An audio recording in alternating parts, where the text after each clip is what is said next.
Welcome to the podcast. If you'd like to listen to an ad-free version of this episode and all of our episodes, then search True Crime Today Premium Plus on Apple Podcasts and press subscribe. That's our premium channel where all of our ad-free and advanced episodes live, all in one place. True Crime Today Premium Plus. Search it on Apple Podcasts and press subscribe. Even try it for 3 days free. The blood washed away, but the guilt never does. Welcome to Hidden Killers with Tony Bruschi, featuring psychotherapist and author Shavaun Scott.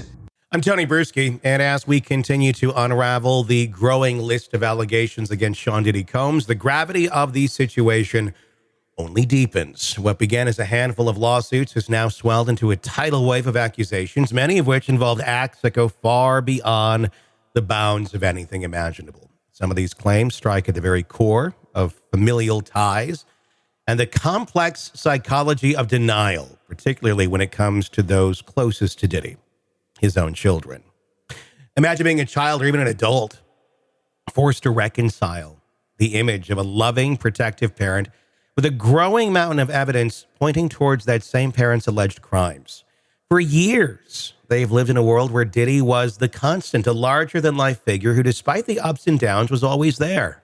Now, with these allegations, they face a truth that could shatter their entire reality. How do you process the possibility that your father, someone you've trusted and idolized, could have committed such acts so heinous that they defy comprehension? As the civil suits pile up and the ages of the alleged victims continue to be known, more and more questions arise. Today, we're delving into the psychological toll of those caught in the storm, exploring how denial and normalization can become powerful defense mechanisms when the reality of the allegations finally confronts them. If irrefutable evidence were to emerge, how do they cope? Let's explore the darker side of what happens when the people we trust the most are accused of unimaginable crimes. Joining me to do just that, Shavaun Scott, psychotherapist and author. Thank you for joining us. And those kids, you know, they're behind dad. I can't. That's almost like that's way too much to, I think, to even fathom trying to wrap your mind around that. Yeah, mom's dead. I think they've accepted. I mean, from what we can tell, I'm not speaking for them, but I think from what we understand, they've accepted mom died of a disease, and that's what it was. And Diddy was the one that was still there. Obviously, he's not anymore. But to understand that maybe your mom knew a bunch of horrible things that were going on, was actually trying to protect you or save you before she got offed. Again, just pure speculation, not accusing anyone of murder, but it's worth looking into. That's a lot to take on as a kid or an adult child. Yeah, and so often you see that with children of people who have committed horrible crimes is that, kids and spouses often, they just can't believe it. And it's the denial that they need to keep going to not lose their whole vision of the family they thought they had and the parent they thought they had. And the sense of, what does this say about me? Yeah. If I'm, this person, I'm a part of this person and I've integrated them into my very being and they just can't see this. I always say it's like a negative hallucination, not seeing what's right in front of you. Well, I mean, yes, very much so. And it challenges their own identity, everything they thought they knew about themselves based on what was the building blocks for them. I 100%. mean, when you work with somebody who's been through something horrible, where one of the parents is dead because of the actions of the other parent, and the other parent is still, they've never done anything to violate the children. They've always been there, but they got rid of the other one for their own selfish purposes, and they can't wrap their minds around this. Is it what is the healthy route for something like that? Is it to eventually come to terms with reality, or is it more, let's let you live in your own world as long as it doesn't get to delusions and affecting other people? Is it healthier to have some sort of view of the surviving parent in a good light, even if in fact their actions took the life of the other one? Yeah, I always lean in favor of reality as, a better choice that serves us ultimately. But I think you have to help people look at a parent through a prism.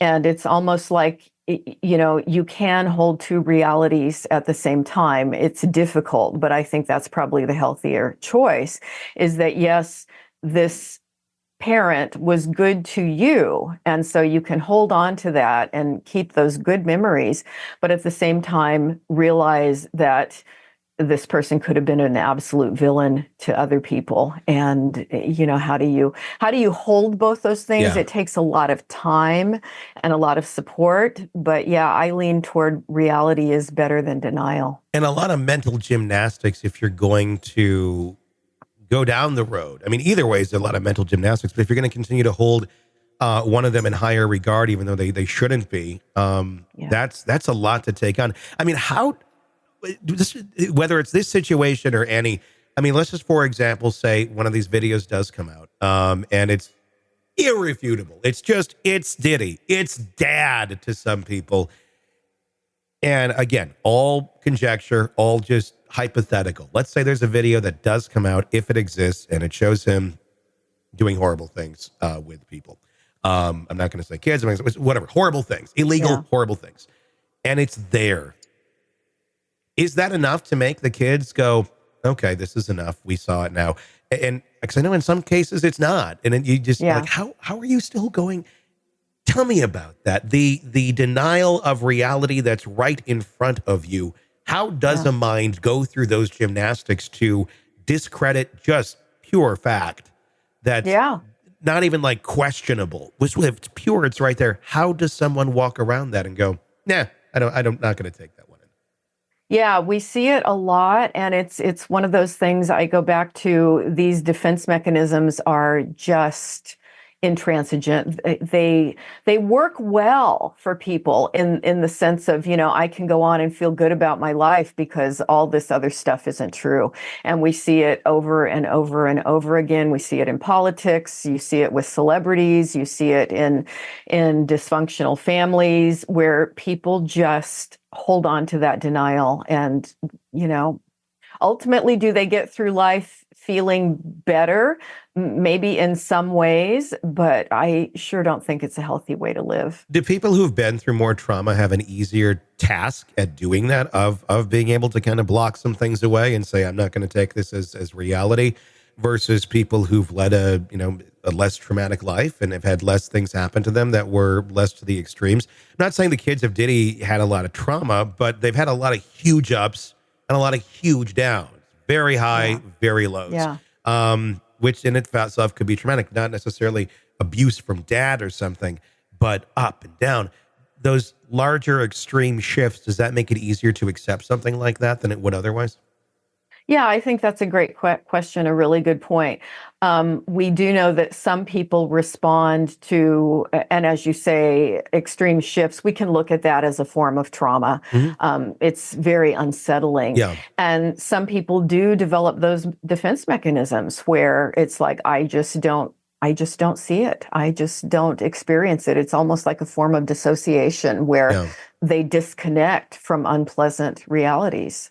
Well, and I guess part of the question would be too, even though the rest of the world and society will look at these claims and the facts as they come out as being horrific, if in fact they do prove out to be, is there a normalization that maybe went on there in that house that everyone else is saying these things as horrible, but this was just another Saturday night in Diddyland, where like, what do you mean this is wrong? This is weird. He's been doing this since I can remember. Yeah. I think that's certainly what you see with his mother. We've talked a bit about her in the past. And the normalization is another part of the process that goes with denial and the inability to see things that are aberrant and strange and bizarre. And people who grow up in those circumstances, they get really good at it. Yeah. Well, I mean, what's your take on the fact that, I mean, some of the kids, some of the boys, I mean, do have charges pending on them and civil cases against them. There's a lot of accusations there that some of them, pretty much followed in dad's footsteps. Whether it's true or not, that's up for debate yet and will be seen by the trial. But if you're going in your father's footsteps at a very young age and it's a very dark path, I can imagine you don't necessarily see anything wrong with that path that you've been on.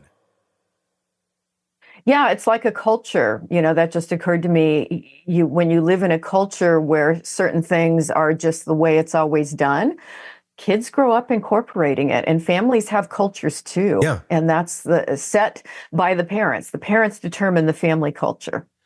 Culture and cult. Yeah. Very similar. Very similar. If that is your culture, and then that is also how a lot of cults can continue to grow. I mean, I'm not calling all religions cults, but that is how a lot of culty type religions can grow, because bring the children in and let's feed them the storyline. Exactly. And then that's all they know growing up. And why? I mean, and there's something that's innate about that. It's home. It's friendly. It's warm. It's fuzzy, even if it's horrible.